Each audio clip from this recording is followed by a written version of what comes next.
요즘은 좀 바뀌었을 것 같은데 전에 그런 말이 있었죠. 여성들에게 무슨 소리가 제일 듣기 싫어하냐? 남자들이 많이 하는 말 중에 그런 거 질문해 보면 축구 이야기, 그다음에 군대 이야기를 제일 싫다 뭐 이렇게 이야기를 했다고 합니다. 뭐 그 당시만 해도 여성들이 스포츠에 이렇게 많이 참여하거나 스포츠를 많이 하지 않았기 때문에 아마 축구 이야기를 싫어하는 것 같은데 요즘은 뭐 여성들도 축구 붐이 굉장하죠. 또 뭐 야구장 이런 데 가면 오히려 남성들보다 여성들이 더 환호한다 뭐 이런 이야기도 있는데 그런 거로 봤을 때 축구 이야기는 요즘은 좀 아닌 것 같아요. 근데 그럼에도 불구하고 군대 이야기는 아직도 별로 안 좋아하는 겁니까? 그럼에도 불구하고 오늘 메시지와 관련해서 제가 군대 이야기 하나 하면서 시작하려고 뜸을 이렇게 들였습니다. 여성들이 듣기 싫어하는 이야기인 줄 알면서도 그럼에도 불구하고 한다는 거 잘 기억하시고 이 메시지, 이 내용 안에 메시지의 중요한 핵심 요인들이 들어있기 때문에 제가 잠깐 소개를 하면서 그렇게 시작하겠습니다. 이건 사실은 뭐 저희만 아는 것이 아니라 여기 계신 모든 분들, 여성분들도 다 아실 겁니다. 왜냐하면 이전에 개그 프로그램 같은 걸 보면 그런 게 많이 나왔기 때문에 그래요. 어떤 내용이냐? 여러분 요즘은 보니까 저희 아들이 전에 군대 있을 때 이렇게 들어보니까 지금은 뭐 그렇게 부른다고 하더라고요. 선임병, 뭐 후임병 이렇게 부른답니다. 근데 제가 군대 생활할 때만 해도 그런 게 아니었죠. 어떤 거였습니까? 고참, 쫄병 이렇게 불렀어요. 그리고 고참 쫄병, 저는 그 말이 그렇게 나쁜 것 같진 않은데 이상하게 뭐 선임병, 후임병 뭐 이름이 좀 그렇게 바뀌었다고 하더라고요. 그러면 그 쫄병 이런 게 보기 싫으면 그 과자의 이름에 그런 게 있으면 안 되는데 과자 이름에 뭐가 있죠? 쫄병 스낵이라는 게 있더라고요. 드셔보셨어요? 예, 저는 뭐 쫄병 스낵 쫄병 스낵 판매 사원은 아닙니다. 그런데 쫄병 스낵 먹어보니까 맛있더라고요. 예. 그게 보기 싫으면 막 쫄병 스낵 이런 거 나오면 장사 안 될 텐데 어쨌든 그게 나오는 걸 보니까 꼭 그런 것만은 아닌 것 같은데 어쨌든 고참 쫄병 바로 이 시대에 고참의 갑질이라고 알려져 있는 개그가 많이 이렇게 나왔었습니다. 그 개그가 어떤 개그입니까? 아마 제가 소개를 하면 아마 다 아실 겁니다. 고참이 신병들 딱 오면 신병들 환영한다고 하면서 돈을 1,000원을 딱 줍니다. 1,000원 딱 주면서 야 너 파파 엑스레이, 우리는 포병이라서 파파 엑스레이라고 그랬습니다. PX죠, PX. PX에 가서 매점입니다. 매점에 가서 이거 사와라 라고 하면서 돈 1,000원 딱 주면서 야 가서 그 뭐 닭발 하나 하고 닭다리 좀 하나 하고 햄하고 과자하고 그래 거기 음료수 뭐가 맛있더라 그것도 좀 꼭 좀 사와라. 그리고 남는 돈은 뭐예요? 네가 져라. 그러면서 영어로 유창한 표현을 하죠. Keep the change. 딱 그런단 말이에요. 그럼 철병이 1,000원 딱 받아가지고 그걸 살 수 있습니까? 없습니까? 없잖아요. 어떻게 1,000원 가지고 그걸 삽니까? 제가 군대 생활할 때만 해도 닭발 하나에 300원이었는데, 그때 닭발 비쌌습니다. 닭발 하나에 300원. 음료수까지 하면 적어도 600원. 거기다 뭐 이런 거 하면 적어도 그거 뭐 다 지치면 뭐 몇천 원 아니 돈 만 원 들어갈 텐데, 1,000원 주면서 마치 환영하는 것처럼 하면서, 환영이 아니라 이거는 등쳐먹고 갈취하는, 그런 내용인 것이죠. 사실 군대에서 그런 것 같진 않아요. 왜냐하면 제가 군대 생활할 때만 해도 굉장히 구타도 많고 그런 생활이었습니다. 제가 전두환 대통령이 옛날에 집권하고 있을 때 그때 군대 생활을 했거든요. 그러니까 인사를 할 때도 어떻게 했냐? 구타가 너무 많으니까 구타 못하게 하려고 그렇게 인사를 했습니다. 물론 위병소 같은 데서 뭐 공식적으로 인사하는 데는 멸공 이랬습니다. 그런데 일찍이라고 저녁 때 점호 시간이 있습니다. 점호 시간에 일찍사관이라는 사람이 앞에 이렇게 서 있는데 그 사람한테 일찍하사가 경례를 딱 하죠. 근데 경례할 때 구호가 뭐냐면 멸공, 구타금지, 때리지도 말고 맞지도 말자 이랬어요. 멸공, 구타금지, 때리지도 말고 맞지도 말자 막 그랬어요. 얼마나 많이 때렸으면 인사에다가 멸공 구타금지 뭐 이렇게 하겠습니까? 그리고 그때는 뭐 이게 일주일에 한 번 정도는 소위 한따까리 하는 시간입니다. 한따까리. 그래서 일부러 막 그냥 트집 잡아가지고 막 쫄병들 때리고 막 그랬었어요. 그때는 그랬었어요. 그런데 그런 시대에 제가 군대 생활을 5년을 했는데 저는 한 번도 그런 고참을 본 적이 없어요. 1,000원짜리 주면서 가서 10,000원어치 사오고 keep the change 하는 이런 사람을 한 번도 본 적이 없거든요. 자, 그런 걸로 봤을 때 이게 굉장히 과장이 된 건 분명해요. 물론 뭐 가다 보면 신병들 왔을 때 거드름 피우면서 야 가서 뭐 사와라 하면서 한 번 정도 했을 수는 있겠죠. 근데 마치 그런 개그를 보면 군대 생활 전반이 그런 것처럼 그렇게 오해하게 만드는 그런 것들이 많이 있었지 않습니까? 그죠? 예, 막 그런 것 같지는 않은데 어쨌든 뭐 저는 그런 경험은 해보지는 못했습니다만은 그럼에도 불구하고 오늘 본문과 관련해서 그 고참의 갑질이라는 것들을 한번 인용하면서 그렇게 한번 소개를 한 것입니다. 예, 이 고참 갑질 뭐 환영한다 그러면 환영 제대로 해야 되는데 막상 알고 보니까 뚜껑 열어보니까 환영도 아니고 오히려 쫄병들 등쳐먹고 고열 빨아먹는 갑질인 것을 이렇게 발견하게 되는 것이죠. 제가 왜 이 이야기를 하는가? 오늘 우리가 이 본문을 이렇게 들여다보면 오늘 본문에 등장하는 아브라함 말입니다. 아브라함이 꼭 이 고참 같아요. 가만히 말씀을 이렇게 들여다보면 아브라함이 꼭 이 고참 같아가지고 말입니다. 그래서 여러분 한번 비교해보라고 제가 그걸 잠깐 소개를 한 겁니다. 아브라함이 어떤 모습에서 이 고참 같은가 이제 제가 그걸 증거하도록 하겠습니다. 우린 지난 주일에 이삭이 젖을 떼는 첫 젖대는 날 그날에 대한 광경들을 잠깐 살펴보았습니다. 이삭이 젖을 떼고 났을 때 아브라함이 얼마나 기뻐했습니까? 그죠? 큰 잔치를 베풀었습니다. 그러면서 이제 우리 아들 이삭이 이제 젖도 떼고 이제는 더 이상 젖 같은 거 안 먹고 그야말로 딱딱한 음식도 먹을 수 있겠구나. 이제 살아났구나. 이런 마음으로 딱 해서 큰 잔치를 베풀었는데 그 잔치에서 그 기쁜 날 큰 문제가 생기게 됐죠. 뭐냐면 이스마엘이 가만히 있다가 놀리는 거예요. 우리는 놀린다고 번역되어 있지만 그 내용이 뭐예요? 비웃다, 경멸하다 이런 내용이고 심지어 사도 바울은 그 상황을 뭐라고 설명을 했다고요? 신약 성경에서 박해했다라고 평가했다고 했습니다. 우리가 구약을 볼 때에 신약의 빛에서 봐야 된다고 하니까 이것은 분명히 이스마엘이 이삭을 박해한 거예요. 어쩌면 죽이려고 했을지도 몰라요. 근데 그걸 누가 본 겁니까? 그냥 사라가 그냥 매의 눈을 딱 뜨고 있었는데 그걸 딱 발견한 거예요. 그러니까 어떻게 합니까?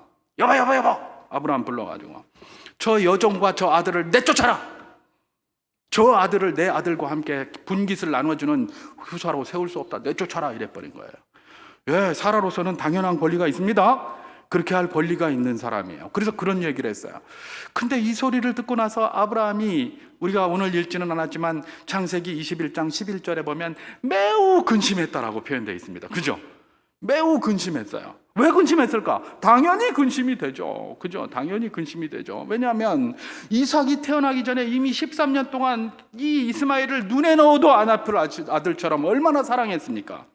하나님께서 뭐라고 얘기를 하셨죠?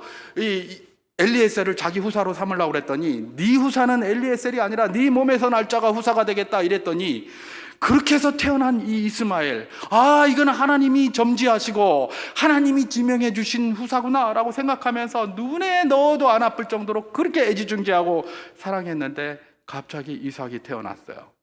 그러면 이삭이 태어났으니까 그러면 넌 이제 가라 그러고 발로 빵 쳐버렸을까요? 그렇게 하지 않았겠죠.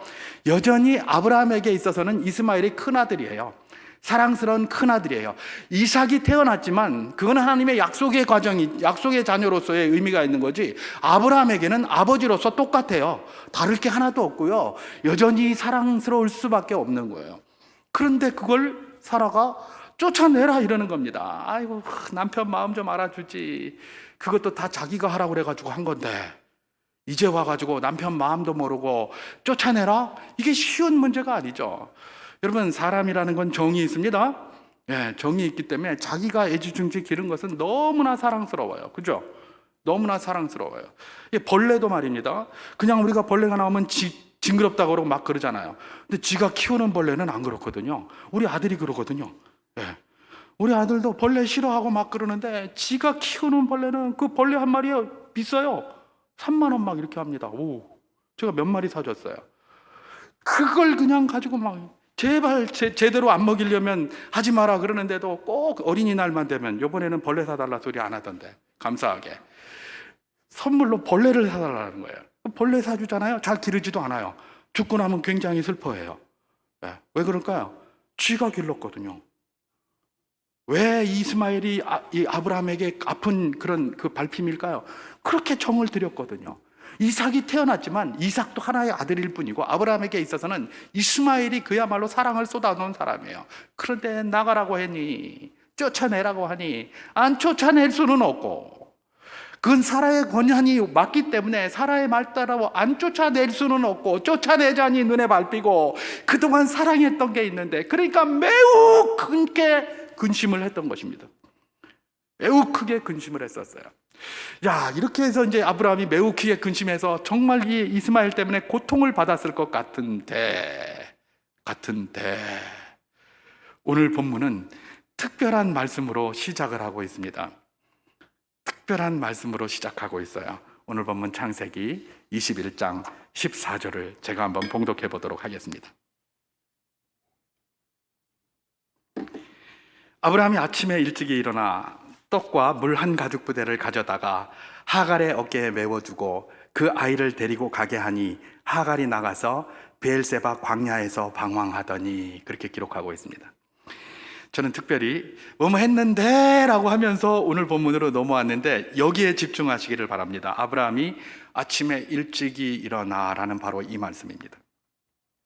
여러분, 아브라함이 지금 매우 근심하고 사랑하는 아들을 내보내야 되는 것 때문에 매우 근심하고 있었어요. 그죠? 그러면 내쫓을 때도 그 다음날 어떻게 내쫓아야 됩니까?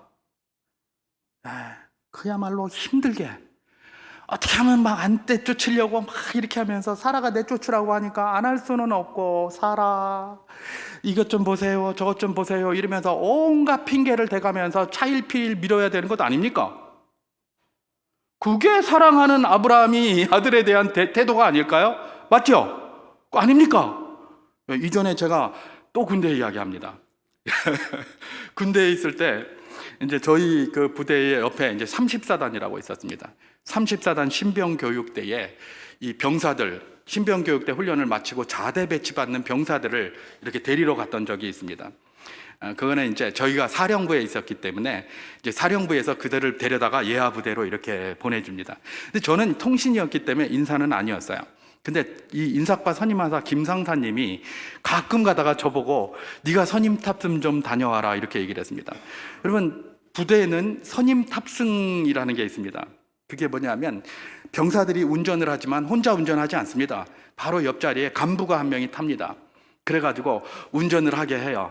요즘은 어떻게 하는지 모르겠는데 그 당시만 해도 쫄병들은 그렇게 합니다. 앞에 딱 따서 운전을 딱 하잖아요. 그러면 내비게이션이 필요가 없어요. 본인이 이야기를 해야 돼요. 길을 알아서 그러는 게 아니라 내가 길을 가다가 우회전, 좌회전, 직진, 누가 한다고요? 운전병이 그런 말을 하면서 해요.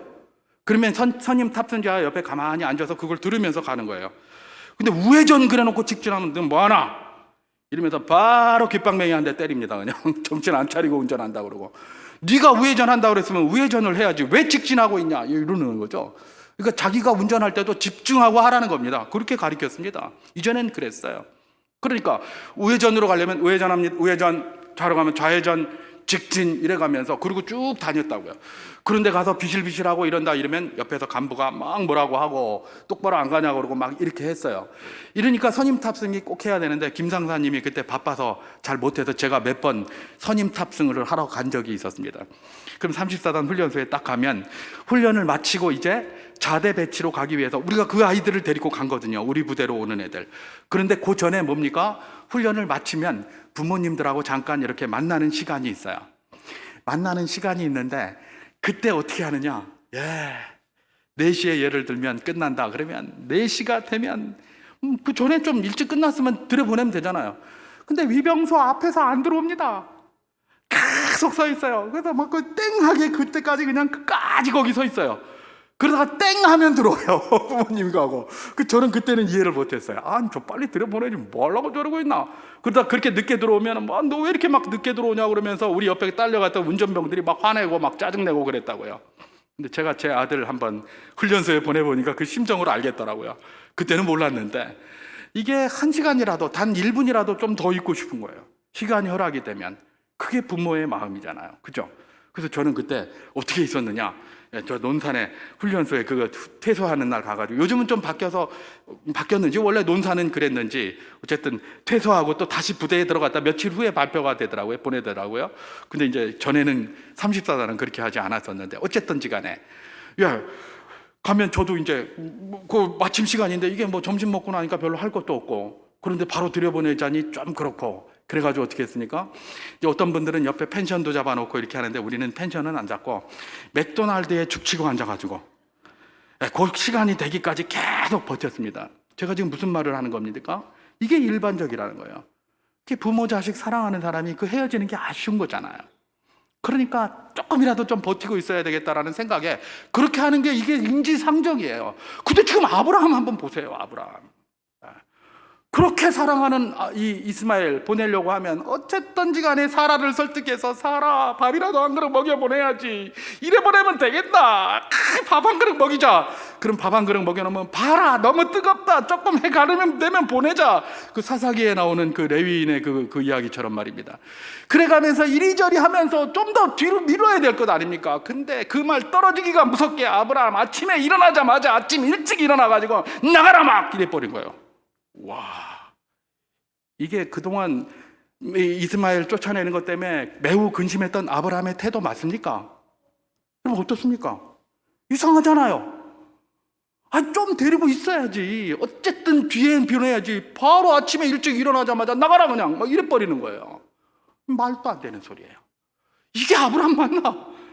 예, 그 고참 갑질하고 똑같잖아요. 환영한다고 하면서 돈 1,000원 주고 모든 거 다 사와가지고 야 캡터 체인지 이러면서 이게 환영하는 건지 등쳐먹는 건지. 매우 근심한다고 그랬으면 근심하는 흔적이라도 보여야 되는데 아침에 눈 뜨자마자 일찍 일어나 가라 그냥. 이게 사랑하는 거 맞습니까 이게? 예, 전혀 아닌 것 같아요. 전혀 아닌 것 같아요. 물론 이렇게 생각할 수 있습니다. 이렇게 생각할 수 있어요. 뭡니까? 이 하갈은 애굽 여자예요. 그죠? 그 당시만 해도 자기 그 살던 집에서 쫓겨나면 어떻게 합니까? 여인들이 대부분 다 자기 고향으로 가야 살아요. 거기 가야 뭘 먹고 살 것 아닙니까? 나중에 보니까 애굽 여인을 하갈이 얻어가지고 이스마엘에게 결혼시켰다 이런 내용이 또 나오잖아요. 그러니까 하갈은 애굽의 그 본거지니까 애굽으로 보내기 위해서 아침 일찍이 출발시켰다 이런 말 돼요. 그죠? 그런데 만약에 그렇다면 이건 더 큰 문제예요. 만약에 그렇다면 애굽이 멀기 때문에 하갈에게 아침 일찍이 일어나서 나가라라고 했다면 더 큰 문제예요. 왜 더 큰 문제일까요? 오늘 본문 14절에는 뭐라고 이야기를 하냐면 아브라함이 하갈에게 짐을 하나 짊어주어져요. 물 한 가죽 부대하고 떡하고 주면서 나가라 그러면서 아침 일찍 쫓아버린 거예요. 여러분 그 물 한 가죽 부대 가지고 얼마나 갈까요? 네, 얼마 못 가겠죠? 여러분 브엘세바에서 애굽까지 가려면 굉장히 먼 거리입니다. 가까운 블레셋 길로 간다고 할지라도 며칠이 가야 되는 그런 거리예요. 그런데 지금 가까운 블레셋 길로 가기도 힘듭니다. 왜냐하면 그런데 도적대가 많거든요. 그래서 이스라엘 백성들이 출애굽할 때도 블레셋 길은 가깝지만, 해변의 블레셋 길은 가깝지만 하나님께서 거기에서 그 도적들 만나고 공격을 받아서 힘들까봐 뒤로 돌린 거예요. 그러다 포기할까봐. 이스라엘 백성들 대군 이끌고 가는데도 그러는데, 그러면 이 하갈이 갈 수 있는 길은 뭐겠습니까? 그 길이 아니라 바란 광야의 어떤 길, 여기 바란 광야에 지금 거주하였다라고 이스마엘이 했다고 하잖아요. 그 길을 갈 수밖에 없을 거예요. 자, 그렇다면 굉장한 시간이 걸리는데 지금 뭐예요? 물 한 가죽 부대하고 음식 몇 개 해서 나가라 이래버린 거예요. 여러분 아브라함이 거지입니까? 아브라함이 가난합니까? 아닙니다. 아브라함 부자입니다. 부자잖아요 아브라함. 그죠? 비록 가나안에 있을 때 기근 때문에 그랄로 내려왔다고 할지라도 그랄에 와서 뭐예요? 사라 사건으로 말미암아 위자료도 든든히 받았어요. 은 1,000개를 받았어요. 아브라함에게는 지금 말입니다. 돈도 많고요, 재물도 많고 짐승도 많아요. 그러면 사랑하는 이 아들 이스마엘과 하갈을 내쫓으려고 한다면, 적어도 애국까지 가야 되기 때문에 아침 일찍이 내쫓아야 한다면 당나귀라도 한 마리 줘야 될 것 아닙니까? 짐승이라도 한 마리 줘야 될 것 아닙니까? 그죠?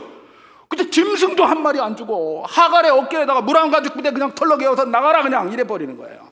네, 당연히 하갈의 어깨에 메어주니 물 한 가죽 부대 이상 뭘 더 매겠습니까? 힘이 드니까. 그죠? 짐승이라도 한 마리 주고 태워서 갔으면 얼마나 좋습니까? 그게 사랑하는 사람에 대한 태도가 아닐까요? 근데 아브라함 왜 이러고 있느냐? 짐승도 한 마리 안 내주고, 자기가 가난해서 없으면 몰라요. 굉장히 부자예요 아브라함은. 그런데도 그 많은 짐승을 가지고도 자린고비와 같이 지가 말만 사랑한다 사랑한다 이래놓고 아무것도 하지도 않고 그야말로 물 한 가죽 부대 딱 해가지고 확 내보내버리고 만 거예요. 결국은 어떻게 됐습니까?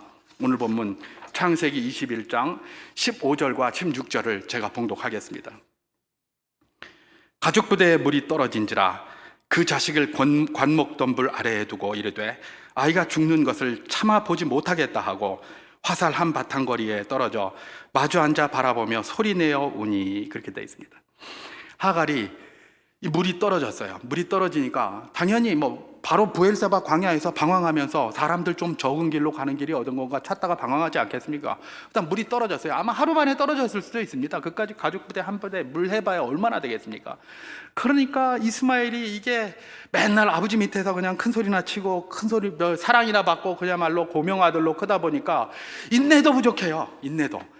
그 이제 나이도 한 16, 17 먹었는데 인내도 부족하고 물 떨어지니까 엄마 나 죽겠다 그냥. 너 어떻게 살란 말이고? 하면서 막 엉엉 울었어요. 엉엉 울었다는 소리가 성경에 안 나오죠. 이스마엘이 울었다는, 하갈이 울었다는 소리만 나와요. 근데 17절은 뭐라고 얘기를 합니까? 하나님의 천사가, 하나님의 사자가 나타나서 이 아이의 울음소리를 들었다는 이야기를 합니다. 그죠? 아이의 소리를 들었다. 다시 말해서 하갈도 울고 이 이스마엘도 울고 울었어요. 먼저 이스마엘이 울었겠죠. 아유 나 죽겠다 그러면서 막 엉엉 울면서 막 이러고 있으니까 엄마가 그걸 들여다보니까 그야말로 억장이 무너지는 겁니다. 그래서 아이가 죽는 거를 더 이상 못 보겠다 이래가지고 어떻게 한 겁니까? 화살 한 바탕거리라고 합니다. 화살을 팍 쏘면 탁 떨어질 만한 그 거리를 했다고 그래요. 그래서 제가 인터넷을 한번 찾아봤습니다. 화살로 이렇게 당겨서 떨어지는 그 거리가 얼마쯤 되냐 그랬더니 요즘 화살로는 한 200-300m 간답니다. 200-300m. 하긴 200m하고 300m는 엄청난 차이인데 200-300m 간다고 그래요. 요즘 성능이 좋으니까 200-300m 간다 치고, 그러면 이 당시에 성능이 좀 떨어졌다고 하면 한 50m나 100m, 아니 100m 정도 갔겠다라고 생각이 됩니다. 그러니까 지금 뭐냐면 소리는 들려도 그가 죽어서 막 이러고 있는 이 모습이 보기가 싫은 거예요. 그러니까 하갈이 한 100m쯤 떨어져가지고 여기에서 막 엉엉 울고 앉았는 거예요. 엉엉 울고 앉았어요. 왜요? 물이 떨어졌거든요. 왜 물이 떨어졌어요? 물 한 가죽 부대밖에 안 들고 나왔거든요. 왜 한 가죽 부대밖에 안 들고 나왔어요? 아브라함이 욕심부리고 짐승을 안 줬거든요. 그래서 그런 거예요. 사랑한다고 그래놓고 니네 사랑한다며, 사랑한다며, 사랑하는 자식에 대한, 사랑하는 부인에 대한 태도가 이거밖에 안 돼? 아브라함한테 얼마든지 물을 수 있는 것 같아요. 우리 신병 환영한다며, 환영한다고 그래놓고 1,000원 주고 10,000원어치 사오라고 그러면서 keep the change? 말이 돼? 이게 무슨 갑질이야? 예, 아브라함이 하는 게 똑같아요. 매우 근심했다며, 매우 사랑했다며, 이게 매우 근심한 사람의 태도야? 아침에 일찍이 내쫓아 버리면서 그것도 짐승도 하나 안 주고 애국까지 가란 말이야? 예, 아브라함의 이 행동을 보면 우리가 너무나 많은 질문을 할 수가 있는 겁니다. 너무나 많은 질문을 할 수가 있어요. 어떻게 아브라함이 이렇게 몰인정한가? 어떻게 아브라함이 이렇게 몰인정하고 비인간적일 수 있을까? 아니 이 사람이 우리의 믿음의 조상이 맞나? 이런 질문을 할 정도까지 우리가 얼마든지 거기에서 유추해낼 수가 있는 것입니다. 그런데 우리가 아는 대로 아브라함은 사실 이런 사람이 아니죠. 아브라함이 어떤 사람입니까? 아브라함은 조카 롯을 위해서 자신의 모든 것을 걸었던 사람입니다. 그렇잖아요. 북방 5개국 왕들이 쳐들어왔을 때, 소돔 고모라에 쳐들어왔을 때 어떻게 합니까? 예, 사실 롯이 소돔 고모라 갈 때는 삼촌한테 큰 소리 치고 막 이러면서 거기 가고 싶어서 그냥 몸부림치면서 왜 내가 삼촌 밑에 있어야 돼 이러면서 간 거예요. 그럼 가면 막 꽃이다 임마, 니 그거 찾아가더니 잘 됐다 이랬으면 될 판인데, 북방 5개국 왕이 그들을 붙잡아 갔을 때도 자기 집에서 길리운 종 318명을 데리고 그들을 추격해서 롯을 구출해 옵니다. 여러분, 5개 나라의 왕이 뭉쳐서 내려왔는데 내 종을 데리고 가서 그들에게 전쟁을 한다? 내 모든 것들을 다 바쳤다는 거예요. 롯을 구하기 위해서 자기 모든 것들을 바치는 그런 사람이에요. 롯은 뭐예요? 조카인데 하물며 이스마엘이겠습니까? 그죠? 이건 아들인데, 예. 조카한테도 그렇게 했다면 아들인데 그렇게 했겠습니까? 그죠? 그거 보면 이상해요. 또 심지어 이 아브라함은 자기 무슨 조카, 자기 어떤 친척뿐만이 아닙니다. 엘리에셀 말입니다. 자기 종 아닙니까? 종, 그죠? 하나님께서 자식을 주지 아니하였기 때문에 엘리에셀을 자기 후사로 삼으려고 했어요. 예, 이거는 가족도 아니고 친척도 아니고 종까지도 이렇게 높이려고 했던 사람이 누구예요? 아브라함이에요. 그리고 하나님께서 소돔과 고모라를 다 멸하시겠다고 할 때 그 썩어 빠진 소돔과 고모라를 위해서 중보하면서 의인이 10명만 있을 또 이렇게 하겠습니다 하면서 하나님을 붙잡고 지리하게 질문했던 사람이 누굽니까? 아브라함이에요. 아브라함의 평소의 성정을 보면 이게 전혀 그럴 것 같지 않은데 왜 이삭과 이스마엘과 하갈, 그래도 자기가 낳은 그 아들에 대해서, 그리고 그것 때문에 사랑한다고 했고 그것 때문에 마음에 큰 근심이 있었다고 했던 이 이스마엘과 이 하갈에 대해서는 이토록 몰인정하고 냉정해 보이는가? 여러분, 이것은 결국은 뭘 이야기를 합니까? 아브라함의 성정이 이렇게 되었다는 것들을 이미 성경이 이야기하고 있다면 우리가 지금 제가 앞에 질문했던 것 같은 질문을 얼마든지 할 수 있지만 그런 질문을 하기 전에 아브라함을 좀 더 들여다봐야 될 필요가 있다는 겁니다. 얼마든지 그런 질문을 할 수 있지만 아브라함이 왜 이랬을까라는 것들을 질문해 봐야 된다는 것이죠. 아브라함이 왜 이랬을까? 저는 그 답을 오늘 우리가 읽은 본문은 아니지만 지난 주일 본문이었던 창세기 21장 12절에서 13절까지 해서 발견합니다. 제가 한번 봉독해 보도록 하겠습니다. 하나님이 아브라함에게 이르시되 내 아이나 내 여종으로 말미암아 근심하지 말고 사라가 내게 이른 말을 다 들으라. 이삭에게서 나는 자라야 내 씨라 부를 것임이니라. 그러나 여종의 아들도 내 씨니 내가 그로 한 민족을 이루게 하리라 하신지라. 그렇게 얘기를 합니다. 여러분, 사라가 내쫓으라 라고 할 때에 아브라함은 매우 큰 근심을 했습니다. 그런데 똑같은 말을 누가 하고 있습니까? 하나님이 하고 계시는 거예요. 하나님께서 사라 말대로 해라. 대신 이스마엘 내가 책임질게. 이걸 한 거예요. 여러분, 무슨 말입니까? 사라가 말할 때만 해도 근심했어요. 사라가 누굽니까? 지금 116년 동안 적어도 10여 년 이상, 100년 이상을 같이 해로해온 사람이에요. 그렇게 해로해오고 사라가 누군지에 대해서 너무나 잘 알고 있지만 부인이 이야기하는 것에 대해서는 매우 근심했던 이 아브라함, 하나님께서 확정을 해주시는 거예요. 사라 말대로 해라. 그러면 내가 이스마엘 도와줄게. 이렇게 얘기를 하시니까 두 말도 하지 않는 겁니다. 여러분, 아브라함이 왜 이렇게 했다고요? 아브라함이 이렇게 한 건 하나님의 약속 때문에 그랬어요. 아브라함은 원래 처음부터 갈대아 우르에서 우상장사하면서 자기 아버지가 그 밑에 있을 때 거기 같이 있었던 사람이에요. 하나님이 그를 지명하여 부르실 때만 해도 이 사람은 큰 믿음이 그렇게 없었어요. 네 자손 없는데 75세가 되어도 자손이 없으니까 네 자손 줄게 이러니까 그냥 따라 나선 거예요. 따라 나섰어도 큰 믿음도 없었어요. 그래서 갈대아 우르에서 떠나서 하란을 넘어가려고 하니까 가나안으로 가기가 두려우니까 이리 핑계 저리 핑계 대고 있다가 자기 아버지 데라가 죽으니까 그 전에는 그랬겠죠. 우리 아버지가 연세가 많은데 우리 아버지 죽으면 그렇게 하지 않았겠습니까? 예수님께서 그랬잖아요. 우리 아버지 장사 지내고 오소서 그랬더니 장사는 죽은 자에게 지내게 해라. 그런 핑계 대잖아요. 아브라함이 그랬어요. 아버지 여기 아직 이제 연로하신데 같이 모시고 먼 거리로, 그러면서 하란에 주저앉았어요. 그 아버지가 죽으니까 그때서 또 임했고, 그래서 이제 가나안으로 들어온 게 된 것 아닙니까? 여러분, 아브라함이 원래 믿음이 좋았던 사람이 아니에요. 하나님이 계속해서 아브라함을 믿음의 순례자로서 순례의 길 가운데 다양한 경험을 하게 하신 거예요. 다양한 경험. 처음엔 믿음이 없었는데, 그래서 나중에 하나님 아들 주시겠다고 하는데 그걸 못 믿고 엘리에셀로 삼으려고 했는데 엘리에셀이 아니다 라고 하니까 그때는 뭐예요? 그럼 누구? 그러면서 하다가 자기 부인하고 막 짬짬이 해가지고 그러면 하갈에게 가서 낳아라 이래가지고 이스마엘 낳은 거 아니에요. 그러고 나서 또 잘 커서 아무 문제가 없다가 나중에 시간이 한참 지나고 난 다음에 애가 이제 한 14살 이렇게 13살 14살 됐는데 또 아들 주겠다고 하니까 피식피식 웃으면서 이거 막 이스마엘이나 그냥 하나님 앞에 있게 하면 되지 뭐 이 나이에 뭘 하겠습니까? 남편과 아내가 그냥 둘이 같이 웃어가면서 이러고 있었어요. 그랬는데 그게 신년이 된 거예요. 그걸 본 거죠. 그걸 보고 나서 아브라함이 뭘 했겠습니까? 하나님은 사라테의 죽은 것 같음과 모든 것들이 안 된다고 생각하는 그곳에서도 하나님의 역사의 말씀이 이루어지는구나라는 것들을 계속해서 경험을 한 것입니다.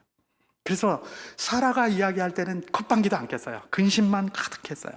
그런데 하나님께서 그 약속을 재확정해 주시니까 그때서야 하나님이 약속하셨다면, 하나님이 말씀하셨다면 내가 주저할 일이 뭐 있느냐. 아침 일찍 일어나가지고 팍 내보내는 거예요. 그것도 거기다가 뭐 이런 거 막 바리바리 싸서 내보내주고 싶었지만 하나님이 도우신다는데 이까짓 게 무슨 소용이 있느냐? 인간의 어떤 것들을 가미하지 않은 겁니다. 거기서 만약에 아브라함이 짐승을 주고 바리바리 싸서 줬다 그러면 하갈이 여기 밑에 가서 하나님 찾았겠습니까? 안 찾았겠습니까? 찾았을 리가 없죠. 찾았을 리가 없어요. 다 편안하게 가는데, 충분한데. 결국은 이 모든 과정을 통해서 하갈이 또 하나님 찾게 만들고 이런 모든 과정들이 이끌어지는 것 아니겠습니까? 여러분, 아브라함이 왜 이렇게 했다고요? 그것이 하나님이 주신 약속이었기 때문에 그렇다는 것입니다. 아브라함은 비록 믿음에 대한 확신이 없게 출발했지만은 결국은 이 시점쯤까지 오면 믿음의 정점에 바로 밑에까지 다다른 겁니다. 믿음의 정점은 어디에 있을까요? 창세기 22장에 나옵니다. 이삭을 번제로 바치라는 그 요구죠. 그 정점 바로 밑에까지 온 거예요. 이스마엘까지 경험하고 나서야 비로소 22장까지 올라가는 겁니다. 이게 믿음의 순례자의 여정이었던 아브라함의 믿음의 여정이라는 것입니다. 여러분, 우리도 믿음의 순례자들입니다. 그렇기 때문에 이런 말씀 이 정도까지 하고 한번 이 말씀이 우리에게 주는 도전을 잠시 받고 마치도록 하겠습니다. 이 말씀이 우리에게 주는 도전이 무엇입니까? 우리도 믿음의 순례자였던 아브라함처럼 말입니다. 주님의 말씀이면, 약속의 말씀이면 그야말로 철저히 아멘으로 순종하는 그런 순종이 필요하다라는 것입니다. 그런데 이런 순종이 금방 나오는 게 아니죠. 다 하나님을 많이 경험해야 돼요. 하나님이 나와 함께 하시며 주님의 약속의 말씀이 정말 이루어지는지를 자꾸 경험해야 돼요. 자꾸 경험해야 돼요. 그거 경험도 안 하고 어떻게 합니까? 그죠?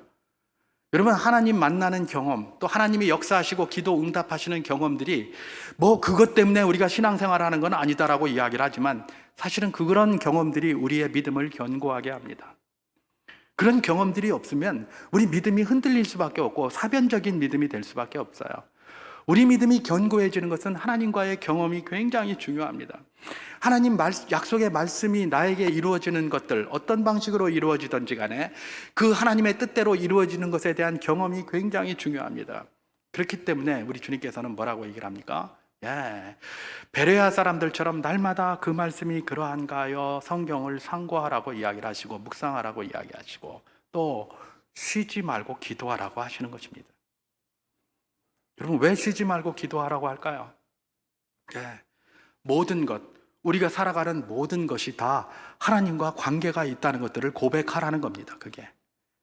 여러분, 우리가 만약에 기도하지 않는다고 생각해 보십시오. 말씀 읽지 않는다고 생각해 보십시오. 우리 가운데 무슨 일이 일어납니까? 잘 되면 하나님이 주신 겁니까? 아니죠. 기도 안 하니까. 내가 기도도 안 했는데 뭐가 잘 풀렸어요. 그럼 어떡할까요? 재수. 역시 나는 재수가 좋아. 재수! 하나님 말씀 안 읽었는데, 기도도 안 했는데, 누가 해줬는지 몰라요. 누가 해줬노? 그러면서 옆에서 그냥, 성도들이, 옆에 있는 같이 있는 성도들이, 하나님이 하셨다! 그러려니까, 대답을 하려니까 내가 기도도 한 적도 없는데, 아무것도 한 적이 없는데, 하나님 하셨다니까, 이거. 하나님 하신 거 맛있나? 그런 의심이 자꾸 들어요. 말은 아멘! 그러지만 속으로는 의심이 들어요. 왜요? 그러니까 기도 안 했거든. 왜요? 하나님 말씀 내가 읽은 적도 별로 없거든. 그런데 하나님이 막 주셨다고 하니까 뭐 하나님이 주시노? 그러다가 세상에서 이야기하면서 하나님 없다고 그러고 그게 뭐 인디안 기우제다 뭐 이러면 그래 자꾸 의심하고 그쪽으로 가게 되는 겁니다. 여러분, 하나님 경험하실 수 있기를 주님의 이름으로 축원합니다. 하나님은 우리와 수많은 것들을 통해서 경험하기를, 같이 만나시기를 원하시고 이루어 주시기를 원해요. 경험하기를 원하시는 거예요. 근데 그 경험은 어디에서부터 출발한다? 다양한 것에서부터 경험할 수 있지만 그 출발의 기본이 뭐다? 하나님 말씀 앞에 서는 것과 기도하는 거예요. 교회에서는 맨날 저 얘기만 한다. 맞아요. 그게 기본이에요. 그게 기본이에요. 소천하신 우리 김종수 장로님 이전에 저한테 하신 말씀이 있어요. 소방관이 불조심하라고 이야기하는 거하고 목사가 기도하라고 이야기하는 것은 만날 해도 괜찮습니다. 목사가 똑같은 말 하려니까 저도 맨날 똑같은 말만 하려니까 이상하잖아요. 그죠? 근데 그 장로님 그러시더라고요. 소방관이 불 조심하라고 이야기하는 거하고 목사가 기도하라고 이야기하는 것은 당연히 해야 되고 날마다 해야 되고 늘 해야 된다. 그래서 제가 자신을 얻었어요. 그래서 뻑하면 그냥 기도하라고 하잖아요. 근데 이게 제가 하는 게 아니죠. 우리 하나님이 그렇게 하시는 거예요. 쉬지 말고 하라고 하시는데 쉬지 말고 하라는 건데 그러면 네 모든 것들을 다 기도하라는 말 아니겠습니까? 바로 그것입니다. 우리의 범사를 두고 기도할 때 그것이 이루어지면 하나님이 하셨다고 우리가 고백할 수 있습니다. 그렇지 않으면 뭐라고 할까요? 역시 나는 똑똑해. 역시 머리 잘 썼어. 재수! 그것도 아니면 재수! 이거 하는 게 바로 뭡니까? 인생의 연약함이라는 것이죠. 이런 말씀이 우리에게 주시는 도전은 무엇입니까? 하나님 말씀대로 철저히 순종하는 그야말로 신앙의 정점인 부활신앙으로 가는 그런 길목에서 너희도 이런 신앙을 좀 가져라라는 그런 도전입니다. 그런데 그 도전을 실천하는 중요한 방법이 뭡니까? 하나님을 경험해야 돼요. 하나님 경험하지 못하면 이런 견고한 믿음 가운데 우리가 설 수 없고, 서려고 하다가도 자꾸 주저할 수밖에 없어요. 그게 인생의 연약함이거든요. 그래서 하나님 경험하는 가장 기초인 하나님 말씀 붙들고 기도하는 데 힘쓰는 삶, 그것이 바로 이런 말씀이 우리에게 주는 도전이다. 날마다 하나님 경험 풍성하게 할 수 있기를 주님의 이름으로 축원합니다. 한 가지만 더 본 말씀에서 도전받기를 원하는 것은, 아침에 일찍이 일어나, 이 부분에 대해서 여러분은 안 그랬는데 제가 수많은 질문을 던졌습니다. 오해할 법한 질문을 던졌습니다. 여러분, 사탄이 이렇게 합니다. 제가 오늘 사탄 흉내를 많이 냈습니다. 그렇죠? 사실 아브라함은 그렇지 않은데 계속해서 제가 질문 던지니까 여러분들 가만히 들어보니까 어떻습니까? 그럴듯하잖아요. 그죠? 누구든지 생각할 수 있어요. 우리가 늘 경험하는 것들을 가지고 제가 이야기를 하거든요. 제가 하늘에서 떨어진 이야기를 하는 게 아닙니다. 없는 이야기를 지어서 만드는 게 아닙니다. 늘 우리가 경험하는 우리 자녀들과의 이야기들, 우리 주변에서 보여주는 그런 이야기들을 가지고 이 아브라함에게 지금 질문을 던지는 겁니다. 아브라함의 이 행위가 정당하냐? 여러분, 욥기를 보십시오. 사탄이 그렇게 합니다. 두루 다니면서 하나님께서 뭐라고 얘기를 합니까? 내 종 욥을 잘 보았느냐? 두루 다니면서 그냥 맨날 참소하는 사탄에게 하나님께서 그렇게 얘기를 하십니다. 내 종 욥같이 그렇게 순전한 자가 없다 그랬더니 하나님이 복 주시고 능력 주시고 이것 주시고 저것 주시고 막 그러니까 그러지. 그거 한번 쳐보세요.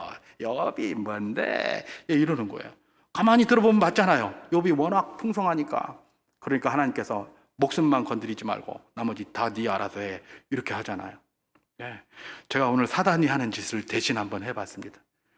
아브라함의 본 목적은 그게 아니었어요. 하나님의 말씀에 충실하게, 그야말로 철저하게 결단하고 지키려고 했어요. 그랬는데 사단을 흉내낸 제가 한 것, 이런 것들 누구든지 질문할 수 있거든요. 이게 아브라함이 이게 뭘 인정한 거 아이가? 이게 사랑하는 사람 맞나? 얼마든지 질문할 수 있어요. 여러분, 이 말은 무슨 말입니까? 우리가 하나님의 약속의 말씀 붙들고 철저하게 순종해 나가는 길에 많은 오해가 있을 수 있습니다. 제가 질문했던 이런 질문처럼요. 나는 그게 아닌데 정말 하나님이 주신 사명과 그 은혜를 가지고 행하여 나가고 있는데 옆에서 딴소리 하는 겁니다. 그것도 같은 교우들이나 같은 신자들이 그런 얘기 안 하고 외부에서 한다고 그러면 그런다고 하는데, 내가 볼 땐 저분 믿음 좋은 사람 같은데 저 사람이 저런 얘기를 한단 말이에요. 그럼 흔들려요. 그렇잖아요.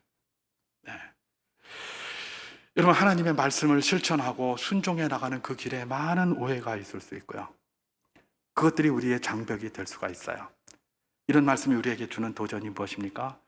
그럴 때 위축되지 말라는 거예요. 우리가 믿음의 삶을 사는 것은 누구 보고 하는 겁니까? 사람 보고 합니까? 내 옆에 있는 A를 보고 합니까? B를 보고 합니까? C를 보고 합니까? A, B, C가 나의 신앙을 붙돋아 주기도 하고 무너뜨리기도 합니다. 그런데 우리가 신앙생활을 하고 믿음 생활을 한다면 누굴 보고 해야 되는 겁니까? 하나님 보고 해야 돼요. 하나님만 바라볼 수 있게 해주시옵소서. 그렇게 기도해 주시면서 그렇게 믿음의 길을 걸어가는 거예요. 내가 뭘 하는데 사람 보면 계속 이렇게 하고 오해받고 막 이러니까 짜증나, 그냥 확 집어치워버려야지, 이런 거 생각될 때가 얼마나 많습니까? 근데 그 뜻이 그냥 내 뜻이라면 아무 문제가 없는데, 만약에 하나님의 뜻이 내게 이루어지는 것이었다면 그것은 큰 손해가 아닐 수가 없는 것이죠. 여러분, 이 말씀이 우리에게 주는 도전 무엇입니까? 하나님을 날마다 경험해야 한다라는 것과 하나님의 말씀을 순종하는 길에서 오해가 많을 수 있다라는 것들을 우리에게 도전하고 있는 것입니다. 우리가 그렇기에 어떻게 해야 되겠습니까? 주님, 나 날마다 주님 경험하는 자 되기를 소망합니다. 말씀 앞에 서고 기도의 자리에 늘 서게 하여 주시옵소서. 나 날마다 하나님만 바라보는 자 되기를 소망합니다. 오직 주님의 은혜와 주님께 내 눈을 고정하고 세상 살아갈 수 있는 힘과 능력을 더하여 주시옵소서. 그런 기도를 드리면서 한 걸음씩 걸어가는 것, 이런 말씀이 우리에게 주시는 도전입니다.